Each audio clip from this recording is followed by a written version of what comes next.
खोंड आहे 15 महिन्याचा. खोंडाच्या मालकांचं नाव महादेव धर्माजी राक्षे. हा दुसरा व्यताचा खोंड. पहिल्यांदा आपण आपल्या जिल्ह्यात साताऱ्यामध्ये गेलतो. गेल्या महिन्यात प्रदर्शन होतं. आदत मध्ये पहिला नंबर काढला वर्षावरील गटामध्ये. आणि काजळी खिलारमध्ये कॅटेगरीमध्ये आपला खोंड आहे. डोळ्याच्या कडा काळ्या, नागपुडी, पायाचे खूर, शिंग आणि पांढर शुभ्र कापड, शेपूड गोंडा, झुपकेदार.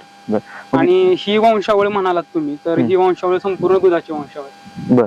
क्वचितच कुणी ऐकले असेल की खिलारचं दूध 6-7 लिटर. तर उत्तम अशा जोपासणीनंतर ह्याची आई 6-7 लिटर दूध एका वेळेस काढलेली एका टायमिंगला. हा एका वेळेस. आणि 100% खिलार. कुठेही मागच्या ब्लड लाईन मध्ये कुठेही क्रॉस नाही किंवा काही नाही. 100% खिलार.